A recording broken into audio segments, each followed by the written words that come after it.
Hello friend, welcome to my channel. তো আমি আজকে আটা সুজি দিয়ে আর সামান্য কিছু উপকরণ দিয়ে আপনাদেরকে বিস্কুট বানিয়ে দেখাবো। তো আমি ইনগ্রিডিয়েন্টসগুলো আপনাদেরকে দেখাতে পারলাম না, তার আগে মেখে নিয়েছি। তো দেখুন, এই যে আমি মাখছি, অল্প অল্প করে জল দেবো।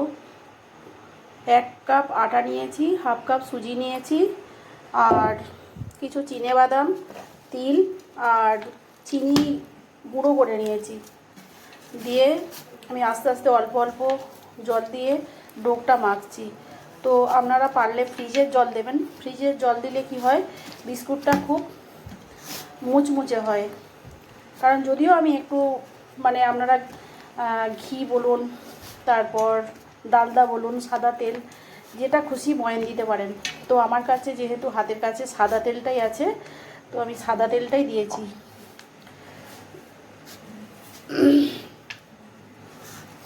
এবার আমি একটা খুব বেশি শক্তও করব না, আর খুব বেশি নরমও করব না, একটা ডো বানাবো।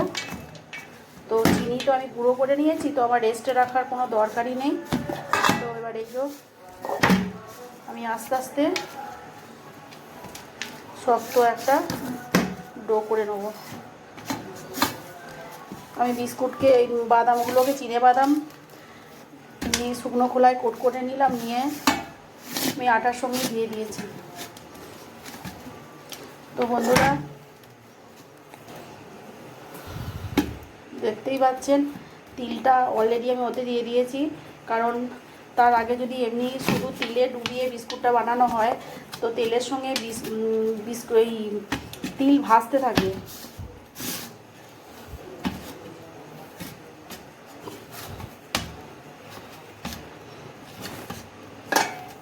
তো অল্প অল্প জল দিয়েছি। আমি যে ফ্রিজের জল 1 বাটি নিয়েছিলাম, সব জলটা লাগেনি। তো আপনারা নর্মাল জলেও করতে পারেন, কোনো অসুবিধা নেই। তো এবার আমি একটা বিস্কুটের শেপ দেব। আর বাদাম বিস্কুটে দেওয়ার সময় কোনো সময় কোট করে নেবেন না। কোট করলে কি হয়, বিস্কুটটা বানিয়ে যদি তার উপরে দেওয়া হয়, তখন কি হয়, বিস্কুটটা তেলের উপর ভেসে ওঠে। চিনি বলো, এই তিল বলো, বাদাম বলো, যাই হোক না কেন। তো এবার আমি বিস্কুটটা ভাজার জন্য তেল রেডি করব। তো বিস্কুটের একটা শেপ দিতে হবে, ছোট ছোট করে কাটবো। আমার ডোটা মাখা হয়ে গেছে। ঠিক আছে বন্ধুরা, এই যে ডোটা আমার মাখা অলরেডি কমপ্লিট হয়ে গেছে। তো বাদাম, তিল এর সঙ্গেই আমি কোট করে দিয়ে দিয়েছি, মিক্স করে দিয়ে দিয়েছি। তো আমি বিস্কুটের শেপটা এবার দিয়ে নেবো। ঠিক আছে।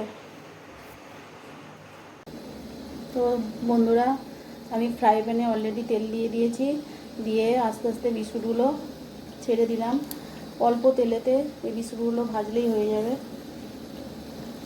তো এই যে আমি তেলেতে দিয়ে দিয়েছি একটা ফ্রাই প্যানে।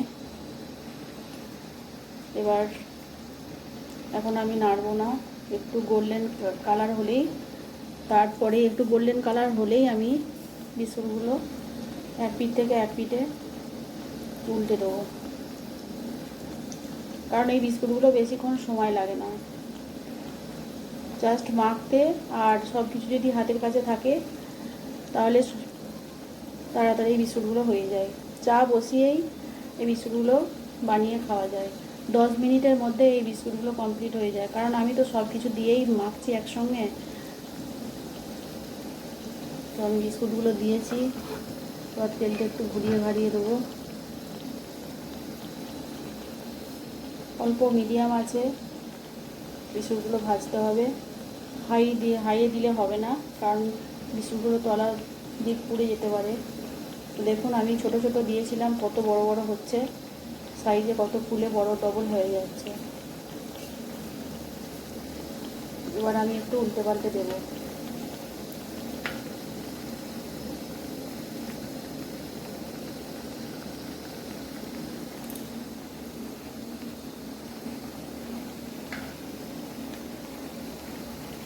তো যদি আমি বাড়িতেই বিস্কুট আপনারা বানিয়ে খান, এটা বাচ্চাদের পক্ষে তবেতেই স্বাস্থ্যকর।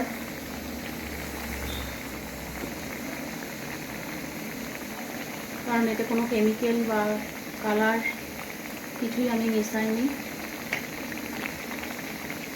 সামান্য কটা উপকরণ থাকলেই বাড়িতে বন্ধুরা ভালো করে বিস্কুট বানিয়ে খাওয়া যায়, এটা দোকান থেকে কিনে খেতে হবে না। আর খেতেও খুব ভালো লাগে, খুব সুস্বাদু।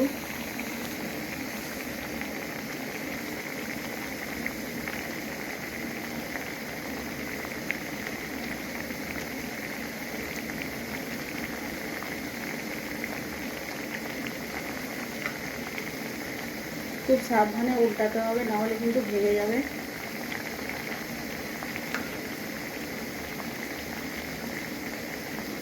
এই বিস্কুটগুলো যদি একবার বানিয়ে খান, বাচ্চা থেকে বুড়ো সবাই খুব ভালো লাগবে, সবাই বলবে যে আবার বানাও। কারণ হচ্ছে তিল তো এমনিতেই ভালো লাগে সবাইকারে, ভাজা তিল, তার মধ্যে আবার বাদাম পড়ছে। আর আমি একটু সেন্টের জন্য এলাচকে চিনির সাথে গুঁড়ো করে দিয়ে দিয়েছি।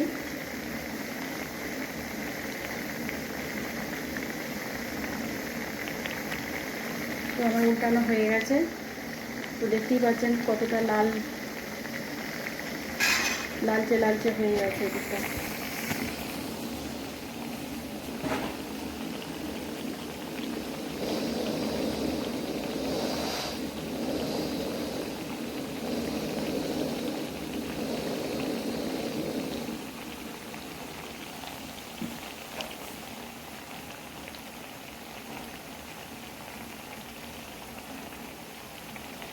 এক কাপ আটা আর হাফ কাপ সুজি দিয়ে বন্ধুরা কত সুন্দর বিস্কুট বানানো যায়, যেটা আপনারা যদি একবার বানিয়ে খান তাহলে আপনাদের অনেক সাশ্রয় হবে। কারণ বাজারেতে এমনি এত কিছু দিয়ে বিস্কুট বানিয়ে কিনে খেতে গেলে দুর্মূল্যের বাজারে বহু টাকা পড়ে যায়। তো এমনিতেই আমাদের বাড়িতেই প্রায় সপ্তাহে 2 প্যাকেট বিস্কুট লাগে। চা তো বিস্কুট ছাড়া জমেই না। আর এমনি সন্ধেবেলা স্ন্যাক্স হিসাবে বিস্কুট, সেও ভাজা, এটা তো চলেই।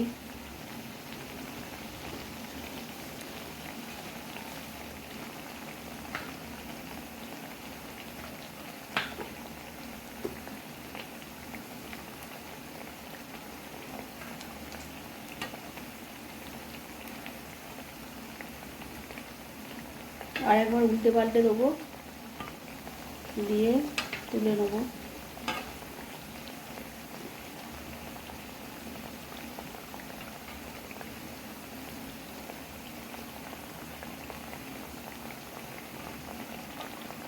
তো দেখছেন কত সহজে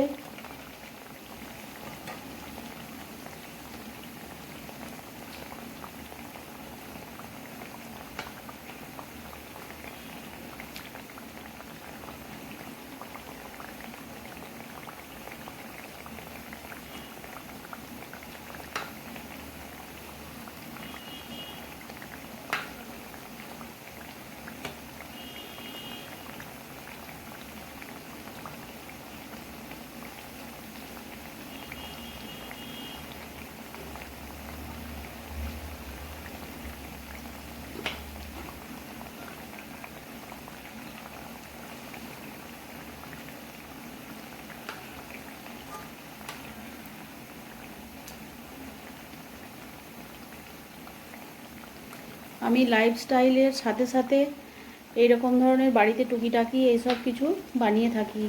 তো যেগুলো বানাবো সেগুলো আপনাদের সঙ্গে শেয়ার করব।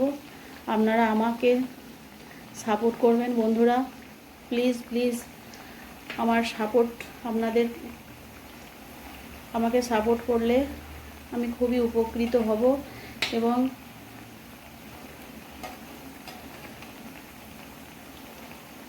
নিজেকে সব কিছু বানানো বা করার প্রেরণা পাবো।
দেখুন কত সুন্দর খাস্তা মুচমুচে বিস্কুট হয়েছে।